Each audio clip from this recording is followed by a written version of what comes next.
Remember when Superman fought the Incredible Hulk? Or when Batman teamed up with Daredevil and Spider-Man to take down crime? Well, DC and Marvel just announced they are reprinting their classic crossover collections into two oversized hardcovers. Now, the DC vs. Marvel Omnibus and DC vs. Marvel The Amalgam Age are both available for pre-order right now at Organic Price Books. So if you want to learn about Dark Claw or the original Spider-Boy, go ahead and place your pre-order. You'll get over 30% off and you'll save $2 every time with code BJKicks at checkout. Just visit comicsardope.com/crossover. That's comicsardope.com/crossover. Welcome back to Comics Are Dope. I'm BJ Kicks. And, a lot has been made of the conversation about diversity, equity, inclusion, representation. But today, I'm having a conversation with someone who's sort of the best case scenario when it comes to all of these conversations. I'm talking to Morgan Hampton. Morgan Hampton is a member of the inaugural class of the Milestone Initiative, which was brought forth by DC Comics, Milestone Media, and Ally Financial to bring more creators of color, minority, diverse comic book creators into the proper industry, give them some training, give them some connections, and, hopefully get them new opportunities that they may not have had otherwise. And so Morgan, being a member of that class, we talk a lot about just his love for comics, what got him interested in the medium, the writing work that he did before, the sort of fierce networking it took for him to build a foothold in this industry. And then, of course, life after the Milestone Initiative and after his breakout series, Cyborg. So here to talk with me is Morgan Hampton. I'll let you listen now. All right, guys. So my next guest is an up and coming comics writer. You've seen his writing on Black Nerd Problems, but probably most recently you've seen it on the Cyborg miniseries from DC Comics. And today I'm talking to Morgan Hampton. Hey, what's up, man? How you doing? How are you? Thank you for having me. Oh, no problem at all, man. I'm doing well. So yeah, man, when I started up this podcast again, I wrote down a list of names that I wanted to try to get on. You were near the top of that list. And I'm really excited to have you. Thanks for just showing up, man.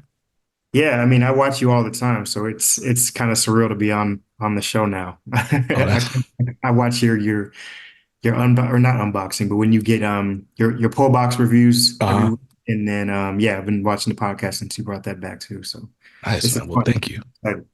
Thank you. That's what's up, man. It's always weird when like people actually watch the show Yeah. before they come on. It's a different conversation for sure. Yeah. So it's funny enough, these conversations don't always start at the beginning. They just kind of start with what's on my mind in some instances, right? And so, but no, for you, we'll start at the beginning.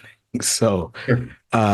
because you kind of first popped up in my corners of the comic book world because of the Milestone Initiative, right? I feel like I'm one of like three people that covers Milestone on a regular basis. And so when they started up the initiative, I was really excited about it. I had some friends that even applied.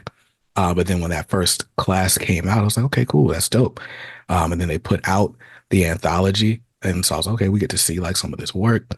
And then we started seeing like opportunities actually coming out of it, right? You, Yasmin, Greg Burnham's getting work at DC. So there's a lot of names, even Cheryl. Cheryl's doing the Black Panther story at Marvel. That's Yep. coming up. So we're seeing a lot of names coming out of the Milestone Initiative and really starting to make noise in the industry. But I wanted to talk to you just about what came before that. What came before you kind of popped up on everybody's radar.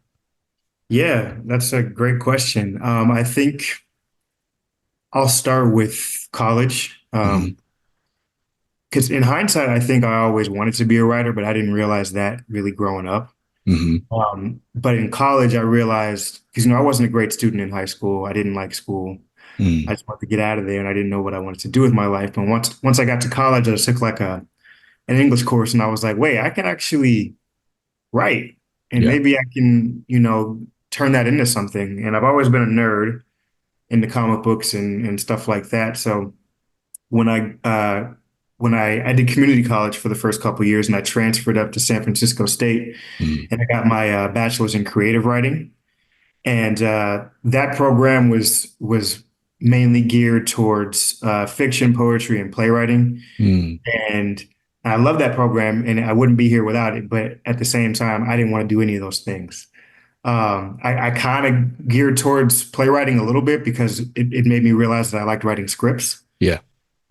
So once I graduated, I kind of just hit the ground running. I knew I wanted to do comics, and I didn't really know how. And I was like, I guess I gotta like self-publish. Hmm. So I started going to conventions. I reached out to maybe a couple months after graduating, once I was trying to figure everything out. I reached out to David Walker. Okay. Um, I sent him a cold email. I'd Hmm. read one of his books. Like he published like a collection of essays Hmm. about his life and his kind of like getting into writing, and I really resonated with that. So I was like, let me just cold email this dude, see what happens. Right. And he answered me and he gave me some pointers. He was like, start off small, uh, write a bunch of short stories or short comics so you can kind of like do that process from beginning, middle to end, and then Mm, repeat over and over and over again. And it's quicker when you do something small, and then you don't want to do something too ambitious when you're first starting out either, because you can get too in the weeds on stuff. mm, He was like, start off with people at your same level too, and he's like, go to conventions, talk to artists, meet people at your level, and then just like get to it. So I really took that and I ran with it, started going to conventions and doing just that. And over the course of, I think I started this in maybe 2017.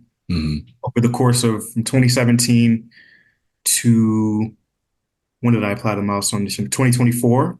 mm. Uh, I self-published maybe 6 or 7 short comics ranging from like 5 to 13 pages. Okay. And I tried to do a different genre each time. I tried to work with a different artist each time. So then that way I'm getting my reps in, but I'm also learning to work with different types of artists Mm, who have different types of demands. Um, and then yeah, when as soon as the Milestone Initiative was announced, I was just like you. I was like, this is exciting. I've been waiting for this my entire life. right. Milestone is back, and I'm like, there's no way I can't apply to this because Milestone is it's as I'm sure it is for you, near and dear to me. Like Yeah. I didn't grow up on the Milestone comics, but I grew up on the Static Shock TV show.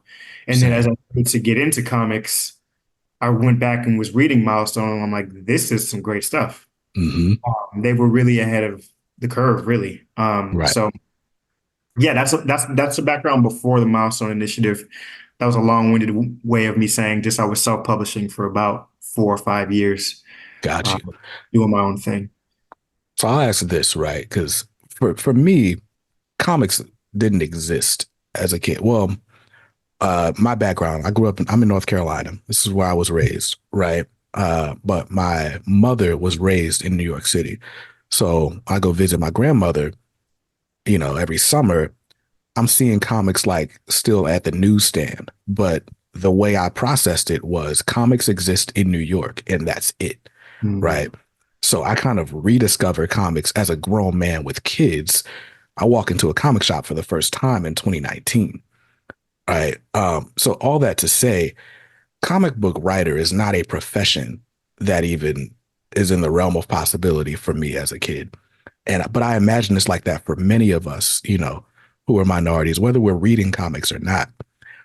Where do you first, I think the practical question, how do you even like start writing comic scripts? Like who breaks down, all right, write out this panel by this panel, and how does Yeah. that even come together for you? Yeah, you're talking about when I first started out. Yeah. Yeah, it's what's really it's a I'll say this. The comics community is great and Hmm. they're really forthcoming with like giving out information when people are kind of trying to break in. So Hmm. similar story, like I reached not reached out. No, I did. I met Gene Luen Yang, Okay. uh, who was writing Monkey Prince for DC. He wrote the Avatar comic books. Hmm. He did American Born Chinese. It just got adapted by Disney.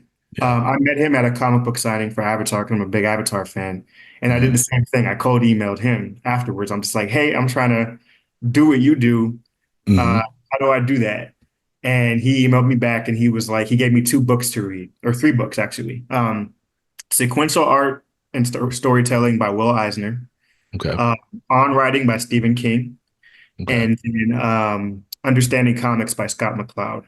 And they were Mm, all great books, but Understanding Comics like rewrote my DNA because it was mm, basically a book on how to make comics, but it was also a comic itself, and it was really meta. mm, Uh, and it taught you kind of everything that you needed to know from the scripting process to paneling to gutters, everything. And I'm mm, like, this is invaluable information. And obviously, as I'm sure you know, there is no uniform way to write a comic book script. mm, So I think when I was first starting out, that was hard for me because I couldn't just like point to one thing, like how in like screenwriting, you look at a script for a screenplay, everybody writes in the same way for the most part. yeah, for the most part, Comic book right. writing is a little bit different. You've got the way that Marvel does it, which is like you don't even really write your panels or dialogue or what Mm, kind of the artist kind of does things first off your description, and then you come in and letter or dialogue pass and narrate. And then there's DC that does it kind of the opposite, like you do everything mm, first. And that's kind of how I did it when I was first starting out. So I got lucky with that. But mm, it was kind of hard to figure that out. I'm not gonna lie, and I still like I can still learn and grow from it as well because, like I said before, every artist is different. So every artist demands something different from the way that you approach the script. right. Yeah, Okay. Uh, so you were a comics fan for a while, right? Like, and you were, it's beyond, big two comics. So you're reading Avatar and stuff like that. What yeah, would you say were your influences or inspirations to start writing comics? yeah. I think influence is a good word. So I have hemophilia, which is a bleeding disorder. Mm, Uh, the way that I like to describe it, and this is a comic book podcast, so it'll make sense, is hmm. you know how Wolverine has a healing factor and he heals from everything like instantaneously? Right. I'm like the exact opposite of that. I have Mm, like no healing factor. I don't even have like a regular healing factor that normal people have. So I just mm, I have to take like medicine to put the clotting factor in my blood that I'm missing to heal from mm, injuries. So growing up, I had a very sheltered upbringing. I couldn't mm, do a lot of the things that everyone else could do, and I was kind of stuck at home because I had an overprotective mom, understandably so. right. So this is gonna sound like this isn't the worst thing for a kid, but I was stuck at home watching TV, playing video games, or reading comic books Yeah. when I wanted to go out and play. But because of kind of what I couldn't do in life, I was like, okay, well, I love these worlds that are in comics, that are in video games, that are in TV, and Mm, they are kind of letting me, they're opening up a window to a place that I otherwise couldn't go to, right? And I think I really resonated with that and gravitated towards like how those stories affected me growing up and kind of helped me grow up. Uh, mm, and I got to a point where I was like, I think I would like to do that for somebody else within the mm, context of storytelling. And like I said before, I didn't realize that in the moment, but in hindsight, like I was making my own comics at like age 8, like writing it. mm, And like, so I think I always knew, I just didn't know that I knew. right. That makes sense. But it was definitely the influence was just like not being able to go out and do things. So I was kind of Gotcha. stuck, you know? Now that makes sense. It's funny because my early memories with comics, I drew as a kid, and so when we were in New York, it's like it's not like I'm from the South and I'm from the suburbs in the South, right? Mhm. Like when I'm a kid, I take my bike and I can ride across the city if I want, right? In New York, my grandfather's like, if you go to the next block over and I catch you, that's it, right? And so it's like you either ride your bike behind the back alley of the row houses and then around the front yard, and that's pretty much it, or Yeah. you find something else to do. And so we had, the comics, and it helped because it's like it's a little bit cooler in the house. So we had the comics, and all I'm doing is like drawing or copying the latest Spider-Man cover onto some computer paper that I snuck out of my grandmother's fax machine, right? Um, but all that to say, right, it's funny how we sort of just kind of adapt to whatever it is we have around us, and sort of find solace in that. But like you said, you were reading comics, you're playing video games, and you really find yourself sort of exploring these worlds. What were your favorites at the time? Oh man. So when I was really young and just getting into comics, I didn't really follow storylines. I Hmm. know my dad used to have this big bin in his garage, or not garage, in his basement. Hmm. And this was probably the late 90s at the time. So I would just gravitate towards like what cover I liked the best. Hmm. Honestly. Weirdly enough, I always did gravitate more towards DC comics growing up. Mm. But I think the earliest memory I have that kind of like made me realize comics are really dope. Hmm. Uh, um, was my dad had these comics. There were DC comics called Tangent Comics. Hmm. It was like a an imprint at DC that I think it was. I don't know whose imprint it was. I can look it up in a second. But basically, it was another universe. Got you. And it was all the recognizable names of the DC comic book characters that you knew, but they were reimagined origin stories. Like Superman was like this black dude with like a big cane. Like the Flash had light powers instead of like running fast. Like it was Oh, like, oh, so like the multiverse. That was like my first experience with the multiverse. I'm like, comic books were cool. And then I'm like, now there's these other worlds within comic books that are like really, really dope. So I think that was the right. thing that made me realize like the potential for comic books that I hadn't seen outside of comic books before. And it just like it whet my appetite for more, you know? Wow. I just looked it up. Tangent Comics was the brainchild of Dan Jurgens. Yes.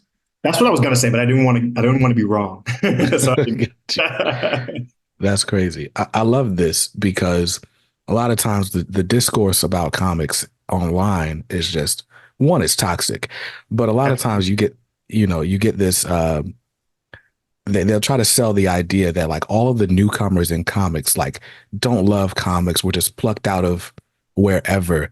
But it's like I've never spoken to anyone who hadn't loved comics like as a kid and Yeah. just didn't know how to get in.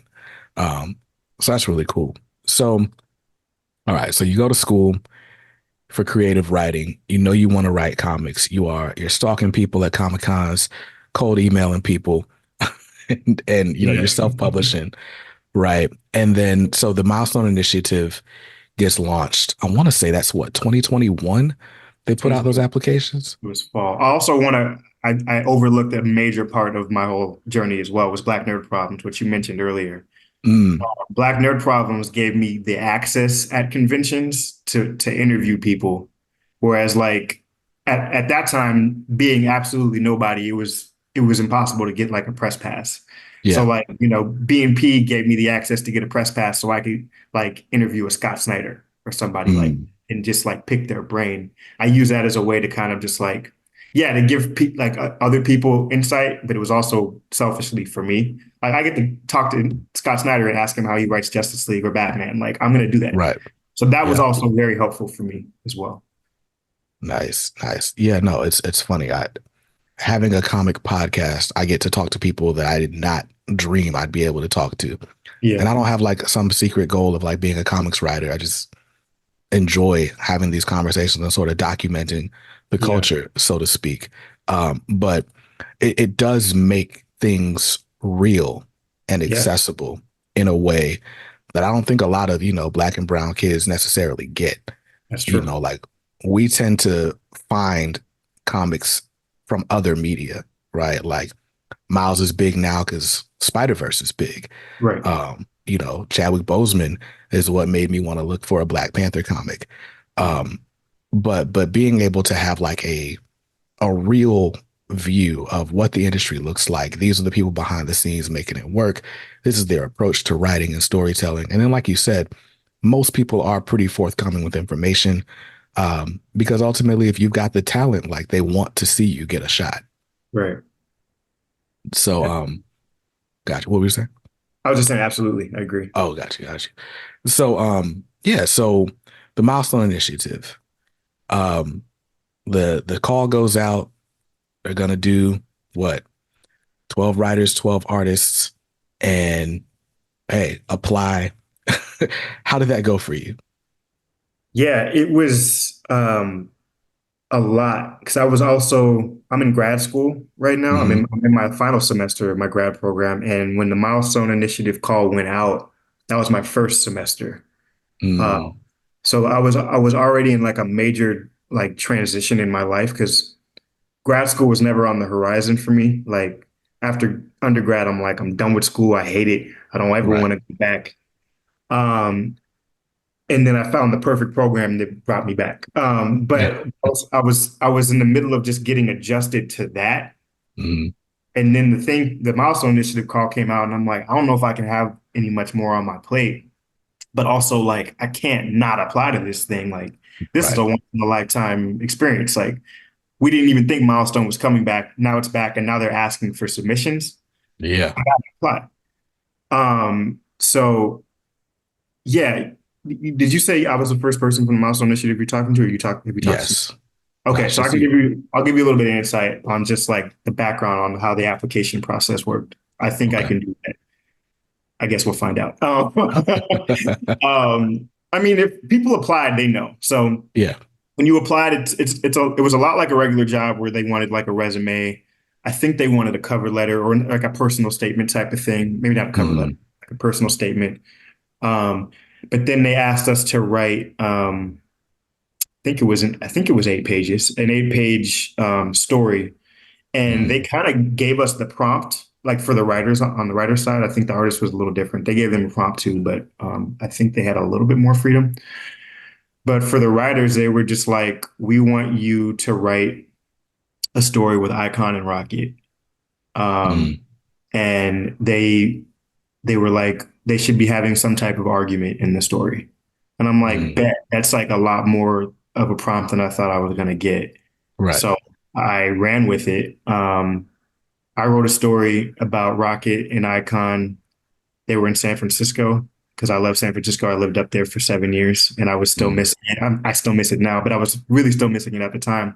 So I set them in San Francisco when um, they had to deal with an unhoused individual who was a metahuman. Uh, Mhm. and I kind of set them on two different arguments, whereas like Icon is, the more conservative one, and Rocket is the young, hothead who is, probably a little bit more politically savvy than an Icon is. Right. Uh, and yeah, wrote that story, turned it in with the application, and that was in like I want to say November. Mhm. Was the deadline around Thanksgiving. And around Christmas was when they called us in for interviews. And I was like, oh, this is real now. Like Right. during the interview, they're like, congratulations for getting this far. You've made it through such and such, however many applicants. Mhm. And during the interview, they asked us questions. They said they liked our story. And then they asked us like questions about who we would like to, like characters we'd like to write that Mhm. were milestone characters. Um, and we'll come back to this later, but I realized later that this was my pitch for Cyborg because Mhm. I talked about Cyborg during this interview, and my would-be editor Marquise was in that interview. Uh, Wow. so that interview went well, and then they're like, "We'll let you know in 2 weeks what's going on, like after Christmas, after the New Year." So then after the New Year, they reached back out and they're like, "Hey, we want to do another interview." And can I cuss on this podcast or no? Yeah, you good. Okay, I was like, fuck. I was like, another interview. 'Cause I've been through situations where I've gone on like 5 different interviews with the same company and then ultimately didn't Yeah. get the job. And I'm like, it's about to happen again. I thought I crushed the first interview. Now they want another one. That means the competition is like really, really good. I don't know if I can like muster up that energy again for another interview. Right. So I get on the second interview and they're like, we're gonna do this a little bit differently this time, which also set off my anxiety. I'm like, I didn't prepare for this. I prepared for interview questions. They're like, Mhm. we want you to watch this video, and Mhm. then we just want your honest reaction after the video. And I was like, okay, sure. So the video starts, and it's Reggie Hudlin congratulating me getting into the Milestone Initiative. Basically, they tricked Wow. us, and they did this for all of us. For the Uh-huh. writer, it was Reggie Hudlin. For the artist, it was Dennis Cowan, and it was just like they watched this video and they wanted an honest reaction because it was over Mhm. Zoom of us being freaked out that we got into the Milestone Initiative. That's Um, crazy. and honestly, I think I kind of had a subdued reaction because I was so like depleted from my anxiety. So I don't even think I was Uh-huh. like, screaming or anything. I was just like, this is dope. And it was. And then from that point, they were like, all right, you can't say anything for like till like March. And this was January. Mm, And that was insane to do because like yeah. that's 2 months. And Right. like, of course I told my family, but like I didn't tell any of my friends or anything because Mm, I'm like, at any moment they can take this away, and I don't want to now have to disappoint people that I've told, you know. right. But at the same time, I saw people online, like you said, you knew people that applied. I saw people that applied that didn't get in saying, "Oh, I just found out that I didn't get in," and I'm like, "Damn, Yeah. this sucks." Yeah. Yeah. Man, that's crazy. Um, so yeah, so you get into the Milestone Initiative. Um, and then how does that process work? Like, because I think the classes were virtual, right? They were, yeah, because I mean, we're all over the country too, so Right. logistically, that was the only way we could have done it. Mm, Yeah, they were virtual. We met once a week. The writers met with Amy Chu. mm, Um, I believe the artist met with Tom Mandrake. I think that's his mm, name. And the whole when we first started, like right when they made the announcement that we were the class, they mm, also asked us to come up with 3 pitches for milestone characters that we want, mm, like stories that we would want to write. So we came up with those 3 pitches. We sent those in on the writer side, and they chose the best ones and told us you're gonna write this basically. So we mm, took those pitches to that writing class, and during that course we kind of like just workshopped it. And mm, Amy was teaching us about just how to write comic books mm, professionally and how to mm. turn our script into 8 pages basically. And we did that over the course of that course, which was Got you. about 10 weeks. I think we had to have it in kind of quick because comics is like a conveyor belt, so the artist couldn't Yeah. start until we were done with our script. So I think we had it in by week 4, and then they had Okay. the rest of the 6 weeks to draw. Got you. I feel like I should back up for the audience, right? Because I'm a nerd and you're a writer. But the Milestone Initiative is a program that DC and Milestone did in partnership with Ally, which is a financial services company.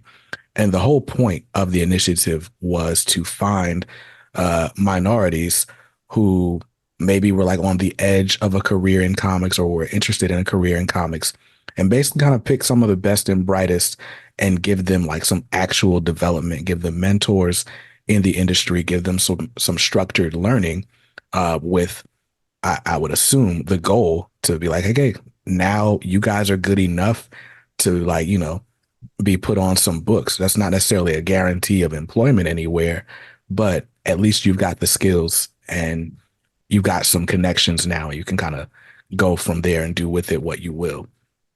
Um, and so, but it's big because if you know anything about Milestone Comics and its original iteration, there are tons of comic creators that started at Milestone that right? Like Yep. John Paul Leon and Chris Cross and Umberto Ramos and John Rosen. Like there's so many Joe, names that Joe started Illidge, at Milestone. Yeah. Joe Illidge as well. I don't know if was Priest doing stuff before Milestone, but I know he was part of that original group as well. Yeah. Priest was an editorial in comics before Milestone, but he was a big part of the foundation of Yeah. that world. Um, but yeah, there's like a ridiculous amount of names that Yeah. you would know if you're a comics fan that have their first credits in a Milestone book, like Chris Sotomayor, who is still coloring comics like on a regular basis. He colored about half the stories in that Milestone Initiative book that we put out. Yeah. Yeah, man, that's crazy. Tommy Lee Edwards. There's a lot of names that Yeah. start at Milestone, and so that's a big part of their legacy is putting on sort of the next generation of talent, and it's dope because a lot of those names are minorities, right? They are whether it's gender minorities, identity minorities, or race minorities, or just diversity of thought, right? There's a huge diverse cast of characters that came through the Milestone offices in the 90s. And so them being able to pay it forward in this way and find a new crop of talent in like this digital world where you can pull talent from all over the country Yeah, is really cool. definitely. So yeah, I just wanted to give the listeners context in case they didn't know what the Milestone Initiative Yeah, was. yeah. So you've got this pitch, you write your stories, they get passed to the artist. So there's like a sort of class project, if you will, Yeah. um, that we could actually see. They published it. Yep. The DC New Artist Showcase is what they called it. New talent showcase. Yeah. New Talent Showcase. Um, but yeah, so you can actually read those stories. And what remind me, what was your story about? Mine was with it was a solo story with Rocket, Mm, where she was dealing with she was fighting Puff and Shiv from if you uh-huh. remember them from the animated series. And they were dealing with like a conflict of a another person that lived in the housing project that they lived in. And she was Gotcha. kind of working as like an intermediary between this guy that lives there and Puff and Shiv that are like shaking him down. Got you. Yeah. So what's cool about the Milestone Initiative is like, from what I understand, you guys all got paired with like just mentors. Who were some of your mentors? Yeah, we got paired. So whoever you were working with as an artist, you and the artist had the same mentor. Okay. Uh, so me and my artist Taya were working with Cully Hamner, who is Okay. the co-creator of the Jaime Reyes Blue Beetle. Hmm. And he was great. He had just a lot. He's more of an artist than he is a writer, but just Hmm. getting insight from him from that professional standpoint helped me as a writer, just like how I can approach my scripts to Hmm. make it easier for the writer or to give them breathing room to Hmm. kind of, to cook, so to speak. Yeah. Yeah, he was great. We hopped on Zoom I feel like every other week as we were Mm, going through the process. Yeah. nice. So so yeah, so you get, I think that's the coolest part about the Milestone Initiative is like you're getting, this mentorship from professionals, and it's not just like, oh, I'm some dude that wrote a comic once, right? Yeah. Like Yeah. it's like the names, right? Like Right. Cully Hamner. um I know Yasmin worked with Francis Manipul, like Mhm. just like some really iconic names in the Absolutely. industry. It's like a who's who. What would you say is like the biggest lesson you took away from your time sort of absorbing from all these different people? Oh man, that's a great question. Um, so there's so many. Uh, I think the biggest lesson, at least the one that's bubbling up to my head right now, Mm, is kind of what I mentioned a minute ago. It's just as a writer, you kind of need to obviously the conveyor belt starts with you, but mm, you this is a visual medium, yeah, and you have to give the artist as much room as they need slash want to flex.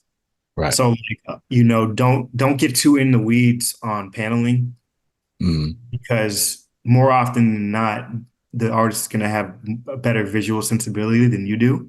right. So, and they're probably going to have to change what you put down anyway because it doesn't make any sense. Mm, Like just like a shot standpoint or an angle standpoint, or even just like I put too many panels on the page. Like you need to let them breathe. So like, to give an example, if Puff and Shiv are fighting Rocket on a particular panel, that panel shouldn't be 5 sentences. You know what I right. mean? Yeah, You don't need to be that detailed when you're writing it. Puff swings at Shiv or Puff swings at Rocket. That's it, and then they can interpret that in their own way. right. Right. Wow, cool. So yeah, because I would think like just kind of growing up as a writer, you're used to putting a lot of words on the page, Yeah, but it's a whole different thing because like you said, comics are such a visual medium, and I think we've all got experience opening up a comic and just being like, yo, this is a wall of text. Like this is this is crazy. yeah, Um, some names come to mind, but I won't do that. But probably yeah, not the same ones. right, right. So that's dope. So you come out of that experience, right? You obviously you feel like you're a better writer having gone through it, at the very least a more competent comics writer, after coming through the program. But like, what does graduation look like? What are you hoping for at the end of the process like that? Graduation was anxiety. I Mm, think honestly, the whole thing was anxiety because, at least for me, I can't speak for anyone else, but I'm like, this is a once in a lifetime opportunity, but it's gonna end, and I don't know what comes afterwards. mm, And if I'm being honest, like again, speaking for me, I had a great time during the Milestone Initiative, and I think they did their due diligence when it comes to trying to get us opportunities afterwards. But in the mm, moment, we weren't sure what was gonna if that was gonna be the case because not just at DC, just talent development programs in general in comics, like a lot of times they'll come out, there'll be some hype around them, and then like you never hear from any of those creatives again. yeah, You know, yeah, it's really rare that names come out of those things, and I think DC knew that, and then obviously having this be more focused on Black and Brown and underrepresented voices, they knew that that couldn't happen with this particular thing because right, that was going to be bad. yeah, Um, so yeah, I mean, I'll say that at least speaking for myself, when things ended, I had no idea what was coming. mm, Um, I was like, this is a great opportunity. I have all these contacts now, and obviously, they gave us all the editors' emails at DC, so they're like, please reach out to us. We want to give you work, but mm, work wasn't guaranteed. So I think I kind of went back to that grind mode when I first started out, and I'm mm, like, all right, I guess I'm sending out emails again. right, I'm gonna go back to conventions, but now I get to go to the DC party at San Diego Comic Con, um, mm, and actually speak with editors. That's a right, that's a in that I had before, so that's what I did. Um, this is fast forwarding a couple months because Milestone mm, Initiative ended in May. Also, to rewind a little bit, after we did our online like course, they mm, flew everybody out to Burbank, and we did a 1 week summit wow, at the DC offices essentially, and nice, that was dope. Like we all got to be in one space, and I live in mm, LA, which is like 15 minutes away from Burbank, uh, but they still put me up in a hotel, which was nice. Like I didn't have to come home every night. Um, nice, but yeah, like just kind of getting to be around everyone that I'd been seeing on Zoom for the past 10 weeks. And then we got to see Reggie and Dennis every day.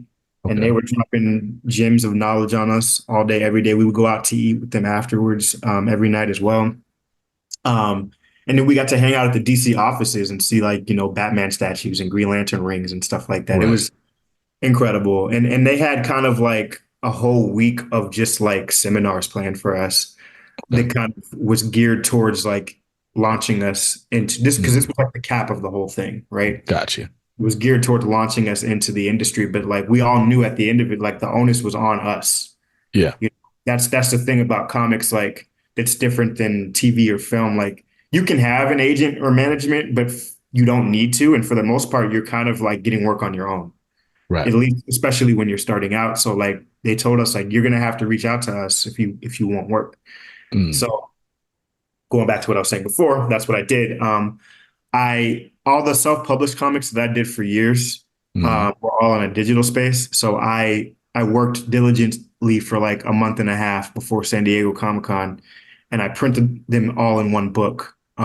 So I mm, had about 3 or 4 shorts that I printed in one book. So when I went to San Diego Comic Con and I had access to editors now, I was like, hey, here's this book of all my work before the Milestone Initiative. You know about my work during the Milestone Initiative. Here's right, just another example of some of the stuff I can do. And I was just handing them got you, out. And I'm like, they probably threw them away, but whatever. The interaction is uh, what they remembered.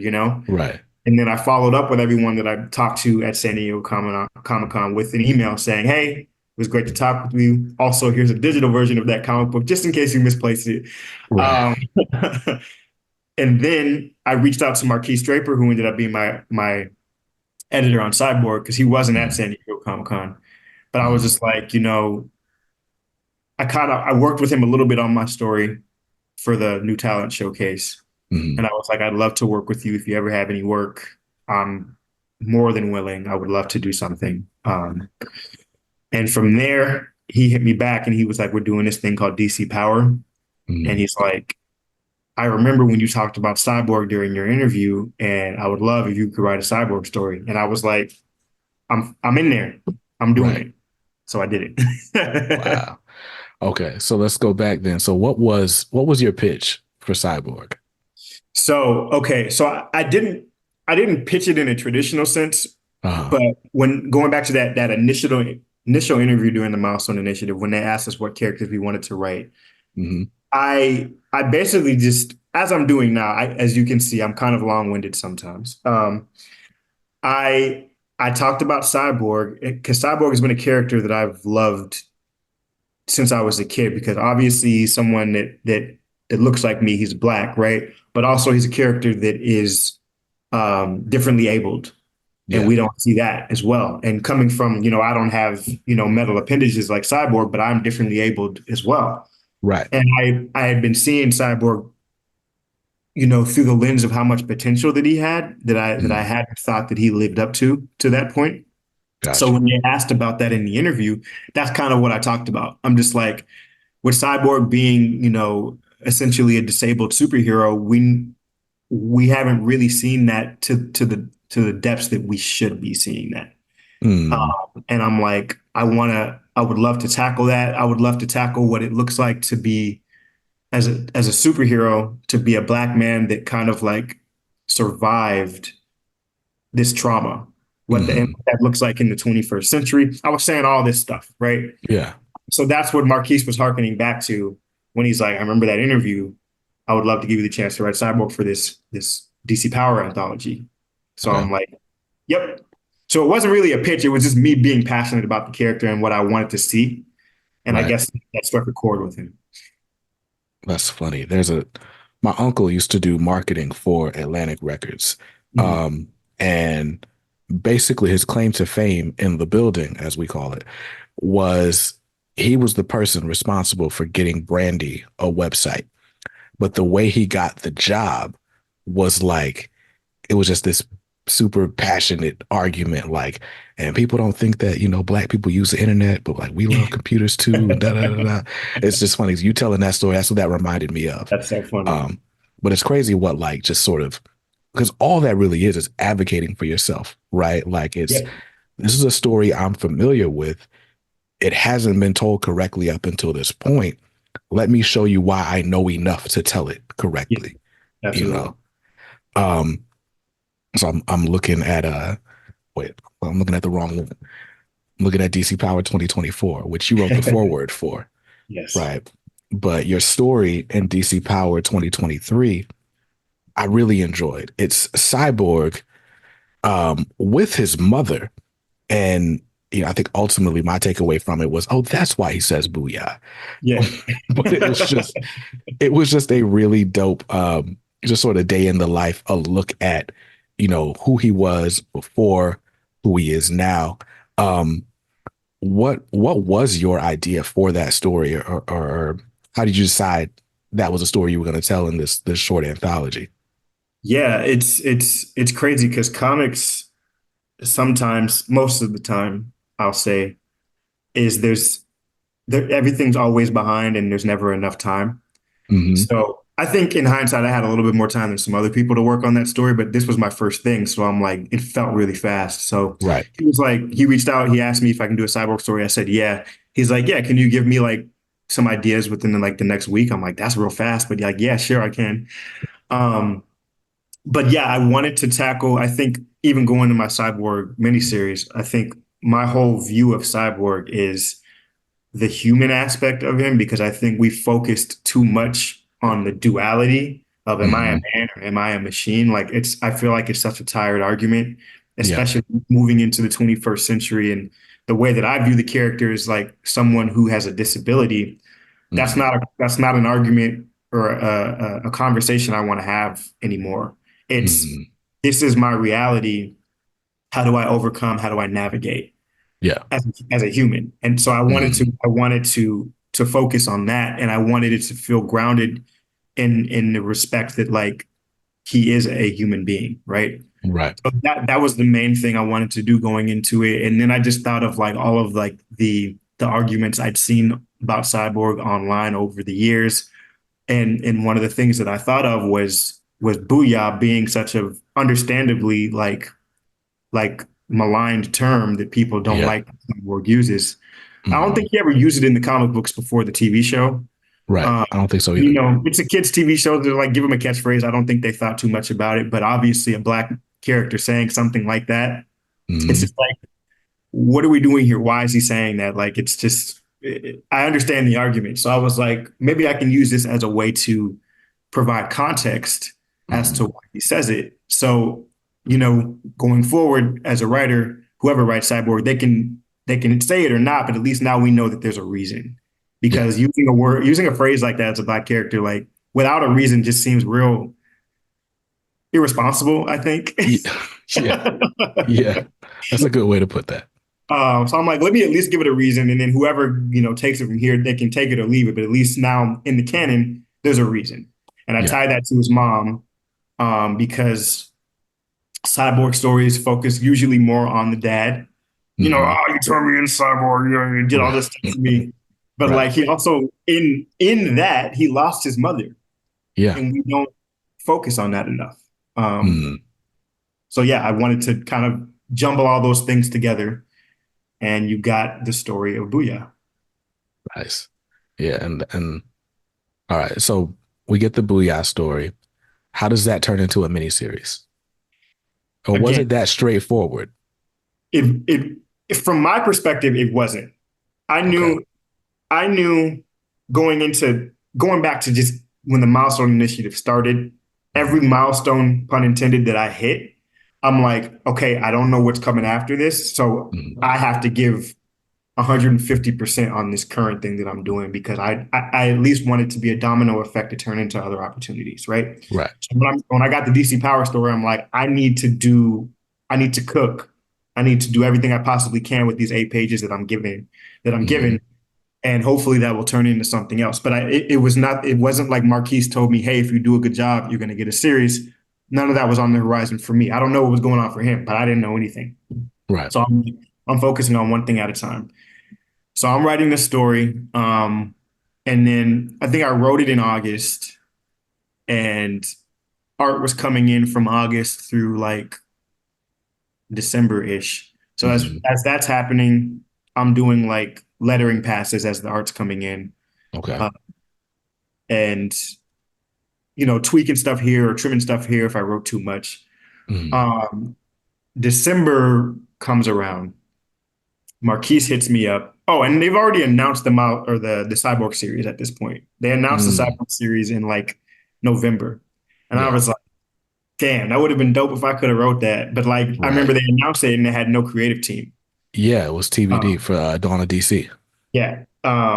So December, first week of December of 2022, Mm. Marquise reaches out to me. He's like, hey, you want to hop on a phone call? And I was like, that's weird. You've never asked me that question before. I'm like, Right. I'm thinking it's like another like lettering pass for the Booyah story. Hmm. He calls me up and he's like, hey, I don't know if you saw, but we're doing this Dawn of DC thing at DC. And I'm like, yeah, I saw that, but I have no idea what it is. And he's Hmm. like, well, Cyborg's one of the things, and we don't have a creative team for it. But you're one of the people that I'm thinking of, or at least I heard you're one of the people that I'm thinking of. And I was like, that's insane. Hmm. I would love to do that. And he's like, yeah, why don't you put some ideas together? And doesn't have to be super formal or anything. Just like put some ideas together and we'll hop on a call in like a week. And I'm like, great. So I'm thinking like I'm gonna be competing with however many people they've got in mind for this book. Yeah. Uh, 'Cause I've heard a little bit about that with Amy Chu, who wrote the Poison Ivy book. Hmm. That's kind of what put her on the map at DC at the time. And she had said that it was a process where it was like a couple people were in the running for it. Yeah. And she had just had a pitch that blew people away, so they gave it to her. And I'm like, okay, this is probably the same situation for Right. soccer. I got to knock these ideas out of the park yet again. But he was like, yeah, he was like, you were one of the people I was thinking of because I really enjoyed your story for DC Power, and he was my editor on that. Hmm. He wanted to give me the opportunity to kind of expand upon that. Yeah. So I sent him a doc. It was probably like 3 or 4 pages. It was just like honestly bullet pointed ideas of stuff that I wanted to take from the story I did, and then some other stuff that like I had just been thinking about for years about what we could do with the character. Hmm. And I hopped on the call with him, and the call was going more. It was more conversational than I thought it was going to be, Hmm. and I clarified with him, or he clarified with me that like it was just me, like there wasn't anybody else, and I was like, Mm. oh, I didn't know. Wow. That took like the monkey off my back, so to speak. And then I'm like, okay, now I can just like relax and we can actually figure this thing out. But yeah, again, to be long-winded to answer your question, I think maybe for him, he had kind of had some ideas that maybe that I could be someone that could write this book, but I had absolutely no idea whatsoever. And so he reached out early December. Got you. Man, that's crazy. That's crazy. Yeah, we'll have to have another conversation about Marquise, or we'll Yes. talk about him a little bit later on in this episode. But so Cyborg, the DC Power story comes out, and I'm like, that was a dope story. It doesn't hurt that Valentine Delandra did your art. Like, it was just a dope story. Yeah. Um, and I don't know, man. Like we have this conversation in like the sort of black comics spaces of YouTube, and it's like, what value do these anthologies have, right? And an obvious selling point is, well, there's up and coming talent that gets spotlighted usually in these. In the case of Marvel Voices, we're also getting sort of historical context and archiving that we have not gotten before. So Yeah. people can now see, oh, there's a path. There are other people that have done this before. Maybe I can do this. Right. But, from an editorial standpoint, most of the time, the stories are in their own little pocket universes. And it's not like most of these stories are a bridge to some other series or opportunity. So it's like they're kind of one and done stories. It's on a premium price tag. I'll buy it because it's Black History Month. And I Yeah. think your story is unique in that it came at the right time. DC was looking to expand the line after a long time of it just being Batman everything. Yeah. Um, and then you have an editor who believes in you and just wants to see you win. I think that's just sort of a perfect storm of events Yeah. that leads to where we are now, which is just really dope. Um, so all that to say, that leads us to 6 issues of Cyborg. Um, First of all, we'll get into your pitch, but every issue title is a song title. Where'd Yes. that come from? That came from, thank you for noticing, even though I did tweet about it a lot. But I think that came from, I think a lot of my process is music, just in Yeah. general. Like I listen to a lot of music. My favorite parts of music are the narrative aspects of music.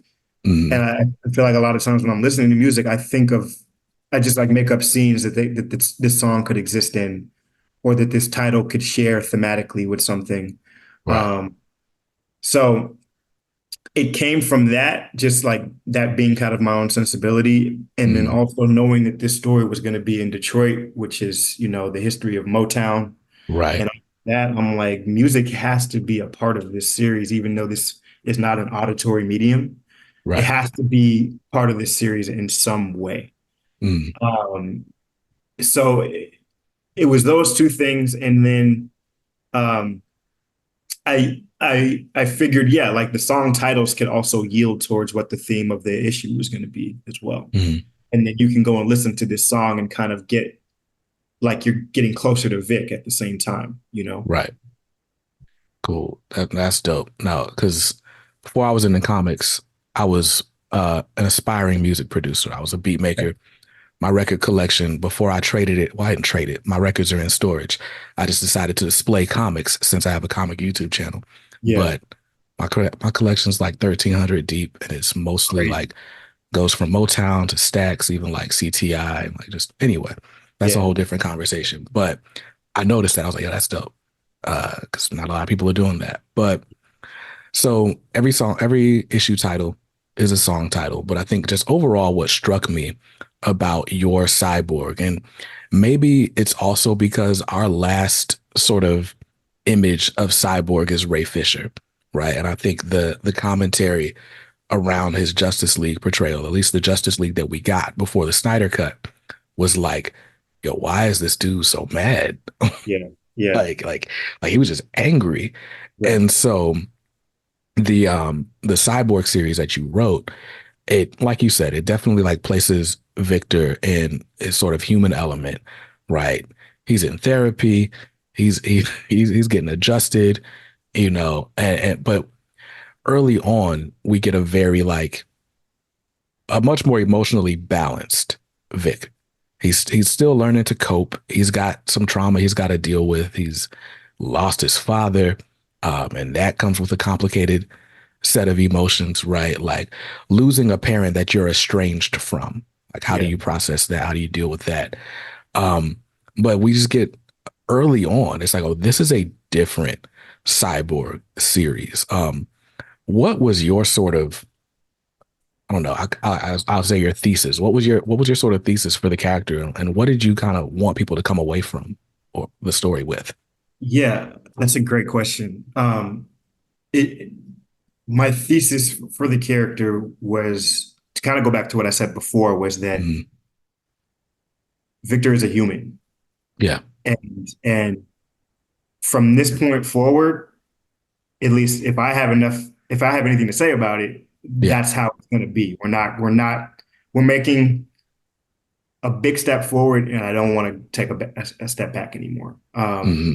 And a lot of that was rooted in what we did with Silas, and taking him off the board, because I also think as tired as the conversation of is the am I a man or a machine, it's also tired that he's had these daddy issues for 40 years as well. Right. Which is fine. People have issues with their parents, but it's like it's the same beat over and over and over and over and over again, you know? Yeah. I was like, at the end of this series, I want Cyborg to be, staunchly in the 21st century for one. Hmm. 'Cause I think I'm the first millennial to write a Cyborg comic book, which is Hmm. crazy. Yeah. Uh, so staunchly in the 21st century, no more conversation on what he is, and he's going to have the beginnings of working through his trauma with his father. Those were my three goals for Hmm. that. And I went in like that. I went into that like with the pitch process with that with Marquise. I'm like, this is what I want to do, Hmm. uh, and he was all on board with that. And I think going back to having what you said before about it, just having an editor that believes in you is, Cyborg books. There hasn't been that many to Right. be frank. Also, I think this is technically the third volume. Hmm. There was one that came out in the late 2000s that was called DC Special Yeah. Cyborg, and I don't think that counts as volume one. I think Yeah. volume one is David Walker's, uh, Mm. and then volume two was John Semper's. But just kind of knowing kind of the behind the scenes stuff about at least David Walker's, which he's been very outspoken about, was, you know, there's a lot of stuff that he wanted to do with that book that he couldn't do. And then there's a lot of stuff that the editors wanted him to do that he didn't want to do. Mm. So I just want to say that like my cyborg book is on the backs of all of the hurdles that the previous writers had to go through to Yeah. tell a decent story, Because I think a lot of times people just see like they'll see a book and they'll be like, man, that could have been so good. And they don't realize all the intangibles as to why it wasn't, you Yeah. know? Yeah. Um, and it really is like going back to what you said, a perfect storm of like a publisher believing in you and then your editor believing in you. And not just that, like Marquise being a Black editor, Hmm. there's stuff that I pitched for this book that I didn't need to have a conversation to convince him about. Like he just understood. Right. And that's important. For sure. For sure. Um, yeah. There's a really dope interview with Ryan Coogler. I want to say it was for Marvel. They did like a making of Wakanda Forever. Hmm. And he talks about having a black producer Hmm. reach out to him. And he was like, there's this initial conversation they have.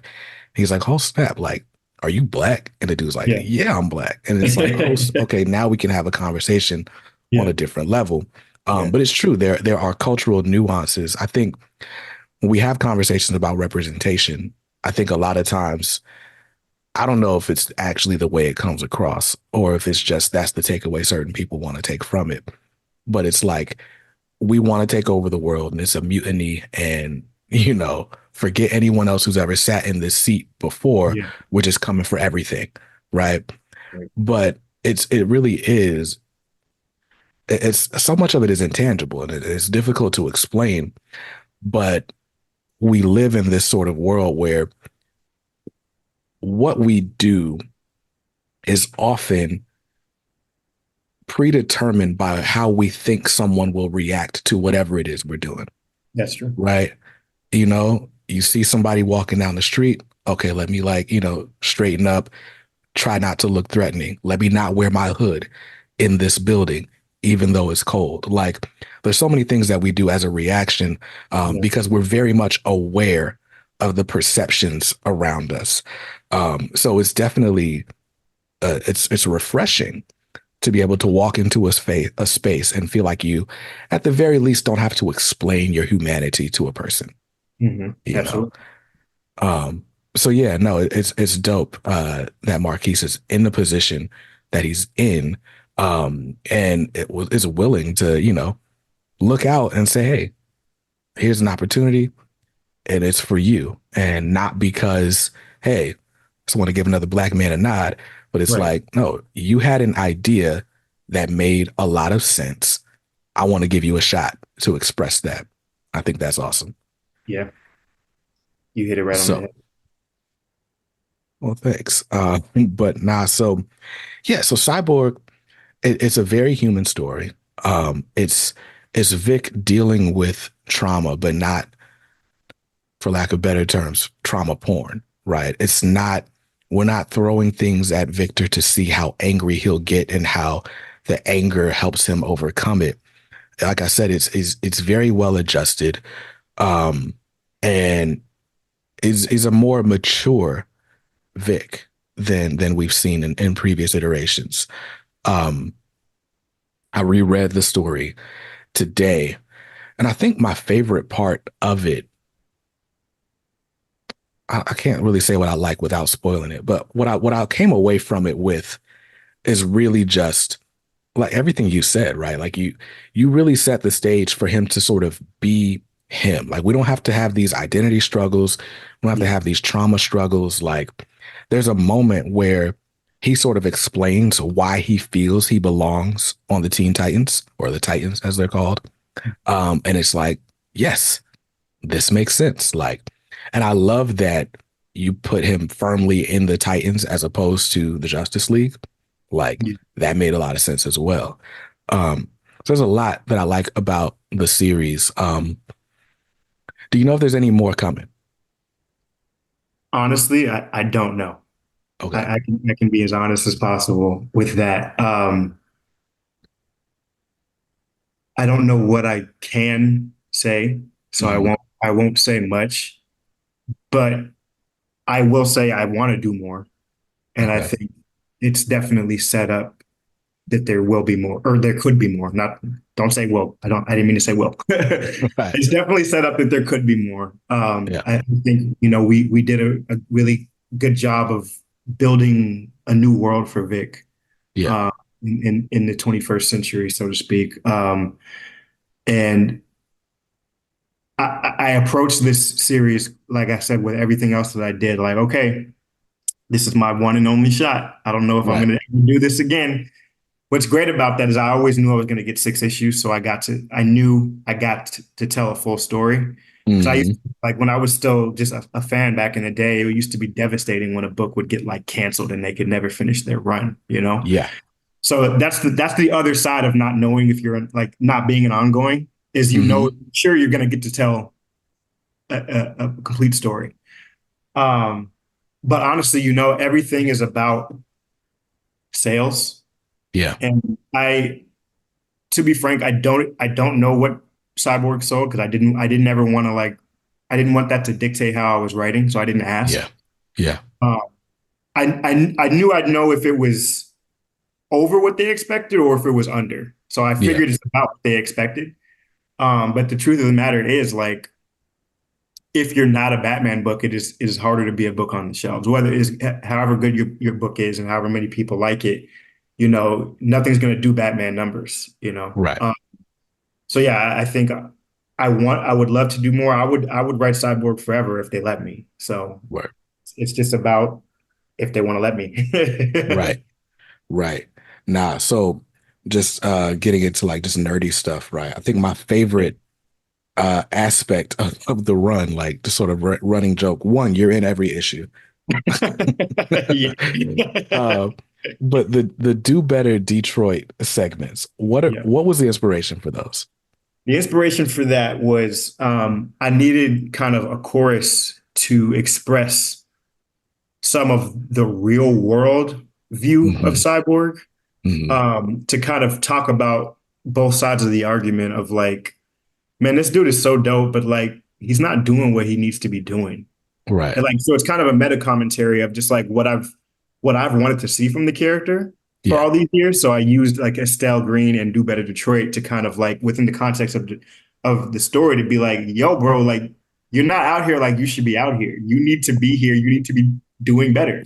Right. Uh, so it was a way for me to to express that, and I just ran with it and had fun because like anytime you can put like a comment section somewhere, like it's fun.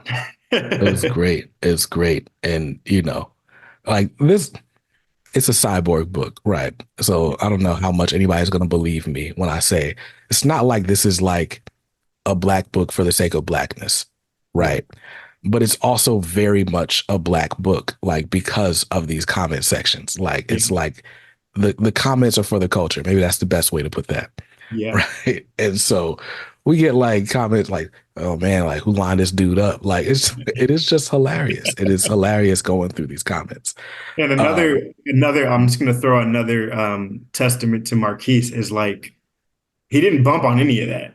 Like what mm, you see is what I wrote in the script. Like he didn't like there's some stuff that maybe had to get cut just for spacing, but yeah, like nothing was like, hey, we can't put that in here. Like he let me do it, which was great. that's crazy, man. That's cool. That's cool. Okay. So I already asked if there's any more cyborg coming. We can't answer that question. We don't really know. So, we're not holding any information back. But you are writing more than just cyborg. Tell us about Star Trek. Yeah, man. So I'm also a big Trekkie. I'm a new Trekkie. Okay. I'll say since the pandemic. I've Mm, become a Trekkie. When I was basically at home for 7 months, not working, I used to get on my stationary bike hmm. and and just watch Star Trek for 8 hours a day. So I watched like the Wow. entirety of the franchise during the pandemic, like all the shows, all the movies, and I fell in love. 'Cause my dad's a big Trekkie, and I've Mm, always, growing up, I was more of a Star Wars person. yeah. And now that I am a Trekkie, like there's no comparing. They're completely different franchises. I don't know why we have this Mm, argument. But I fell in love with Star Trek, particularly Deep Space Nine. Uh, okay.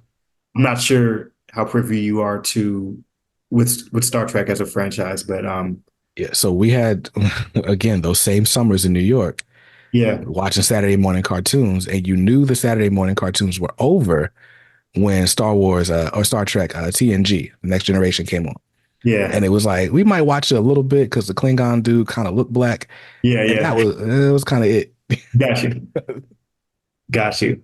Well, yeah, I'll go into so my favorite Star Trek show was Deep Space Nine. And Mm, what was great about that show is it subverted the expectations of what Star Trek could be up until that point. mm, Uh, Star Trek was always a show about exploration and diplomacy between the new types of people that you meet through exploration. mm, Deep Space Nine. So like basically with Star Trek before that, every episode was like on a different planet or meeting different aliens, all that type of stuff. Because they mm, were traveling. Deep Space Nine was a stationary show. It was on a station, so all the conflict or diplomacy came to them, which was uh, completely different to Star Trek up until that point. And also, most importantly, it was the first black captain in Star Trek, mm, or at least first black captain to headline a television show. Um, gotcha. and he was a single father. Um, he was also raising his father or his son to be his own man. It Mm, was really, I mean, Star Trek has always been rooted in being progressive, but like yeah, even in the 90s, like this was like way ahead of its time for yeah. television. And me watching this in what was 2020 at this point, I'm like, this is incredible. Mm, So fast forward to all the comic book stuff. Honestly, this opportunity came out. I'm very lucky in a very similar way than the Cyborg opportunity came out. Hmm. Me and my friend Dorado Quick, who was also part of the Milestone Initiative, Yes. we about a year and a half ago were doing these like monthly hangouts with Jackson Lansing, who writes Okay. basically everything at this point with Colin Kelly. They write every book basically. Yes. Yeah. Um, we met him at San Diego Comic Con months prior, and then we were like, "Oh, we're all in LA. We should like hang out." So we started to like have lunch like once a month, just to kind of like be comic book people and hang out and pick each other's brains and all that type of stuff. Mm, And we started hanging out around the time that his and Colin's Star Trek book was about to start. And mm, I'm like, yo, and this Star Trek book was featuring Captain Sisko, who was the captain from Deep Space Nine. And I'm like, bro, you are doing exactly what I want to be doing. You're writing mm, Cisco, you're writing Star Trek. This is absolutely incredible. I'm so excited for the book. Um, so we just started talking about Star Trek, and I picked his brain a little bit. We were talking about favorite episodes. And then he asked me my favorite episode. And honestly, this happened the exact same way that Cyborg happened. I mm, just started talking about my favorite episode for like a half an hour. Uh, mm, and it happened to be that my favorite episode had to do with Captain Sisko's son, whose name is Jake. mm, Um, it's kind of a one-off episode. I won't go too into detail about what it is, but mm, I basically spoke about Jake and how much I appreciated and resonated with him as a character because he was basically the son of a military man who became a writer, and his father didn't pressure him to join Starfleet or join the military or any of that. And I mm. resonated with Jake because I'm the same way. My dad was a Right. career Marine, um, Mm, and even though I have a bleeding disorder and I couldn't join the military, I never felt that pressure that I needed to kind of follow in his footsteps. And then I ultimately became a writer too. So I'm like, I really resonate with Jake Sisko. mm, And I guess I was really passionate about it. And Jackson was like, look, the Star Trek books that we're doing are really successful. We're thinking about spinning them out into other things. And if you're interested, I will put your name in the hat of people that we might reach out to when we get to that point. And I was like, absolutely, I would love that. And I didn't think anything was going to come of it. mm, He was being nice. Fast forward 2, 3 months down the line, he calls me out of the blue and he was like, remember I brought up those spinoff series? We're having a conversation with our editorial right now. And I wanted to make sure you're still down to pitch for this. And I was like, please, please, please, please, please. right. Um, a week later, my editor, at that point wasn't my editor, but Heather Antos reaches out and she's like, hey, I heard you're interested in doing some stuff on Star Trek. We know you like Jake Sisko. Mm, Uh, would you like to pitch on it? And I was like, yep. So she gave me about a month to pitch on it, and I gave them like 5 pitches. Same thing. mm, Again, the theme of all of this is like, I don't know if this is the last opportunity I'm ever going to get. I'm right. swinging the fucking fences. So Yeah. that's what I did. And they liked my pitches, and sure, I got lucky. They liked this was different than Cyborg, where this was more of a traditional pitch process. Yeah. With Marquise on Cyborg, it was like, oh, we'll just talk it out and fill it out and, kind of skirt it out from there. Right. But this was like, I'm coming up with, launching points for ideas. So they have to Yeah. be detailed and they have to have potential more than just like bullet points. Mm, Um, but she emailed me back and she's like, they liked my pitches and they thankfully liked the one that I liked the most. Uh, nice. and yeah, we just kind of ran from it. But it was, I will say, writing Star Trek was a completely different experience than Cyborg. Um, Mm, Not in a bad way, but just I got to see comics in a different light. yeah. So obviously Cyborg's a big DC character, right? And it's like that you've got like all sorts of legal approvals. He was just a movie and so on, right? But Star Trek is like a different thing. It's a licensed property Yeah, for, one of the smaller publishers. Like I'm assuming there's more levels you got to go through yeah. to get story approved. How was that adjustment for you? It was a big adjustment, especially because like with Cyborg, that was the first time I'd gone through that process at all. So like Yeah. even after writing Cyborg, I'm like, I still don't feel like a pro at this. I'm still learning. Mm, And now I'm on this other book that's like you said, a licensed property, and it's got a lot more hands that it's getting passed through. And so I yeah. I I got a lot more notes on Star Trek Mm, um, that was like not great for my anxiety. But it was just Mm, because, it has to pass through Paramount, who owns the license, right? So like from a story standpoint, IDW and my editor, Heather, they've got those notes, but then Paramount has stuff that like, you have to pay that they have to pay more attention to continuity and stuff yeah, like that because Star Trek is doing the model that like Star Wars is doing now, where like everything is canon, got so you. to speak. So like you have to pay attention to what happened in season 3 of Picard. You can't Mm, like disregard that stuff. So they keep you in check with that, but that means you're getting notes from like 6 people. sheesh. Whereas like Cyborg, in the beginning, I was getting notes from like 3 because I was still starting. So I was getting notes from Marquise, um, Chris Conroy, who's the group editor, Hmm. and then they brought in Marv Wolfman Oh, to give notes nice. as well, which was crazy. That's crazy. But after like issue 2, it was just me and Marquise. Mm, So it was one person. And like I said on Star Trek, it's like 6 people, and they've all got something to say. And like mm. flipping through those documents after I turn in my shitty first draft of something, I'm just like, oh man, they're probably regretting that they gave me this job because like I'm getting noted to hell. But like I think that's just how comics is, and Yeah, you gotta learn to roll with the punches. Because got you. writing is rewriting. Yeah, And I have to tell myself that every time I turn in a first draft, I'm like, I don't know if this is good, but it's how you bounce back from the notes and how you adjust and pivot. That's really all writing is. yeah. I don't know how I would do in that space, right? Like I'm a podcaster, I'm a YouTuber. Like I pay attention to narrative, especially for my podcast, Yeah. right? But YouTube, like what you see is what I shot. Yeah. Like Yeah. I might have had to like sneeze or something, but what I shoot is what you see. I can't imagine a world where it's like, I got this idea for this thing. All right, let me turn that in. Nope, it's not good enough. Here's all these, and I'm gonna try to Yeah. make it better and better. Like, I feel like by the second rewrite, like it's all good. I wasn't the best writer for the job. You got it. Yeah, you gotta have thick skin for sure. Like yeah, that's the best way to put it. You gotta have thick skin. But also you gotta realize like you have to remind yourself it's not personal. Yeah, And that you wouldn't be here if they didn't believe in the story and if they didn't believe in you. And that's easier to say now when I'm not literally looking at a document. yeah, Like you just have to remind yourself that. yeah. I mean, they hired you, right? Like, ultimately, they don't want to have to go try to hire somebody else. Right, exactly. Um, okay, so I guess we've already hit that part of the conversation, right? Advice for people who want to be you, right? I'm sure you don't necessarily feel like you've made it, but you've accomplished a lot in a short time, right? There's a lot of people who want to be in your position, right? I think thick skin is absolutely a takeaway from this conversation.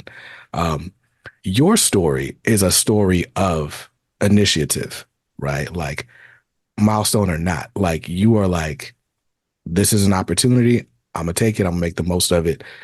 Um, what other advice would you give to aspiring comic writers? I think the best advice I can give is it's twofold. Before I even go into that, I want to say too, Dennis Cowan, when we did the Milestone Initiative, Hmm. he told us that like a lot of the stuff that I've told you about, like reservations about what comes next, Uh-huh. he told us he feels the same way now, still, as Dennis Cowan, legend in the industry. Like, That's crazy. so I think that's a part of it, though. I think you have to feel that way Hmm. because pressure makes diamonds, right? Yeah. Like, you have to feel like this is it. So I think that's my first, advice would be you have to want this like this is like it's all or nothing. Like, you Yeah. can't just treat this like a hobby. One, because like it's not easy, and two, like it's almost impossible to be a professional, like to live comfortably and be a professional comic book writer. So like if you're not living like if you're not approaching this like this is all you have or want, like there's no point. Like it's Yeah. counterintuitive. Like you have to be insane to want to work in comics because like it's so much work, and the Right. payoff the payoff is much more fulfillment than it is like I'm living comfortably. You know what I mean? Yeah. Yeah. It's sentimental more than financial for sure. Yeah. So you have to want this like this is the only thing that you can do. Like Mm, you can't treat this like, oh yeah, I'll write comics. No, mm, this has to be all you want got because you. otherwise you're not going to put out work that you're proud of, and people are going to know that. They're gonna see that. Yeah. Um, and I think the other thing I like to say to people is be kind to yourself because it may look like, I've had a lot of quick success, Hmm. but like there's a lot of stuff that happens under the surface to get to that point. A lot Hmm. of long nights, a lot of doubt over the years if this is the right thing to pursue. Um, a lot of self-doubt if I'm even good at what I'm doing, even to this point. Hmm.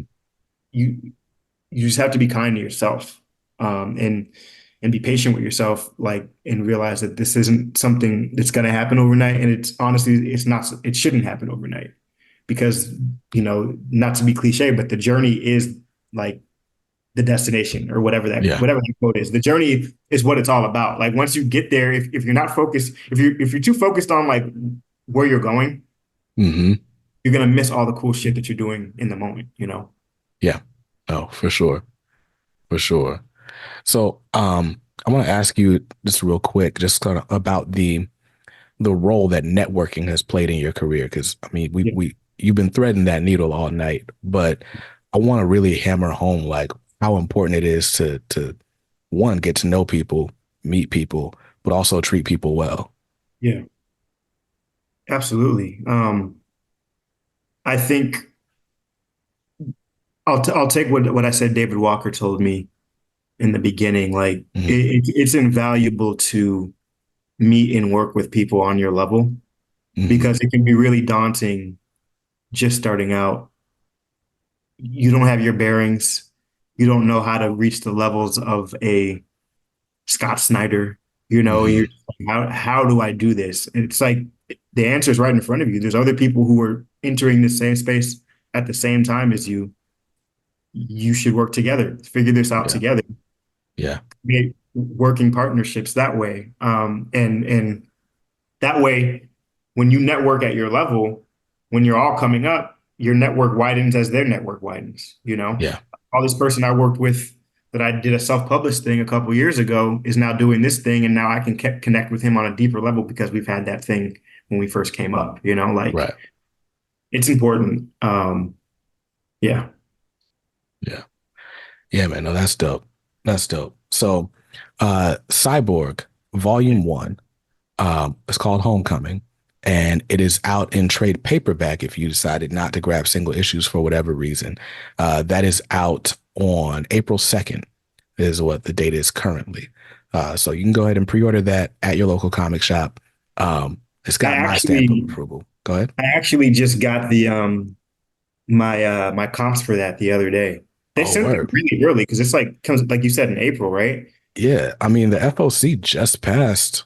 Let me I'm Oh, sure this is fine. I'm gonna show it to you really quick. Give me one sec. okay. Cool. I do want to say Uh-huh.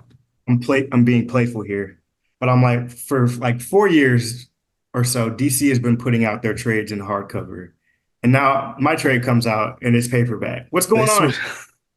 I mean, They it's still switched it up. great, but Yeah. I want hardcover. Yeah. No, I was just talking about that with somebody because Superman Lost. Priest wrote Superman Lost, and Yeah. they initially solicited as a hardcover, and now it's listed as a trade. And I'm like, nah, man, give me the hardcover.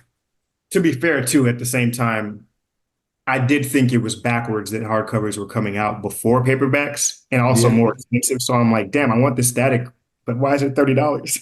Because it's a hardcover. But Right. so this is the way it should be, but I'm like, y'all could have waited until after my book. That would have been nice. Right. Right. Nah, But that's yeah, dope. no, it is here. Cyborg Homecoming. It's great. They put Booyahs in there too. It Oh, starts off. dope. Yeah. So that's cool. Because even though that wasn't, like I said, on the horizon when I was writing it, Hmm.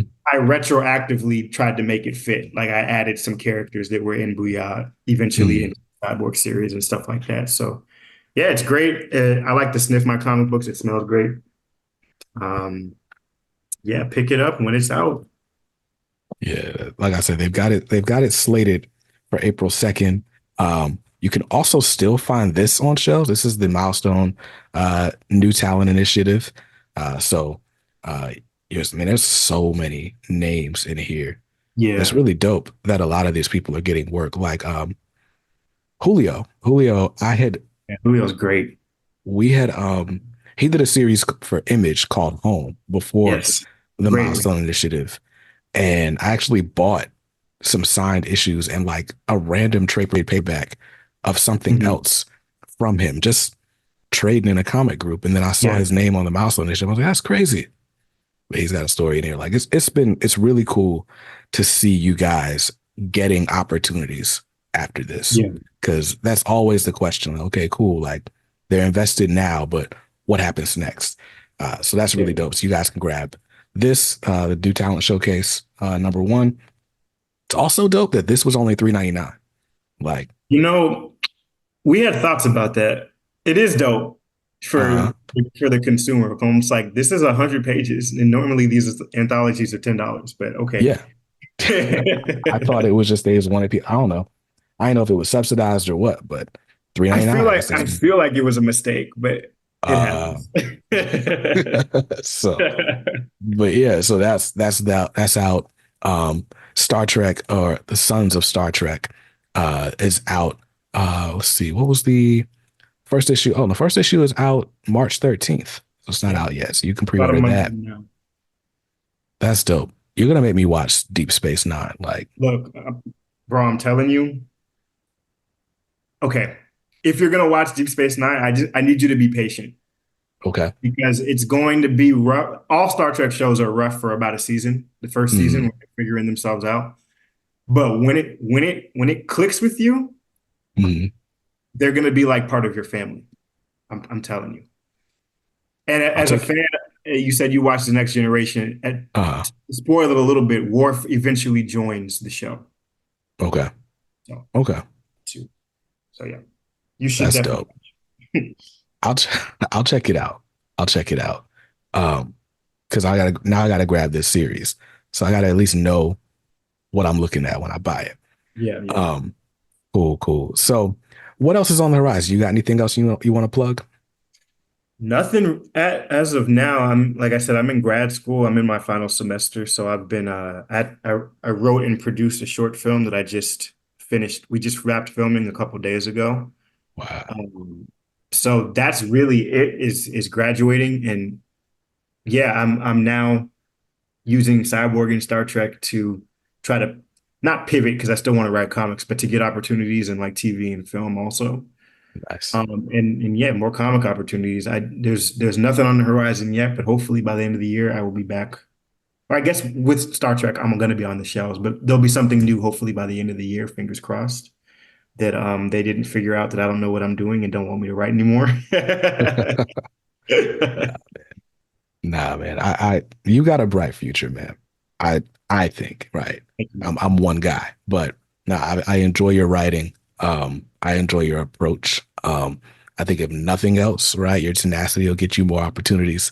So it's Thank you. dope, man. But nah, I really appreciate you just taking time to sit with us and have this conversation. And thanks for doing this, man. Of course, man. I'll be back anytime you want me. This was fun. Nice. I'll hold you to it.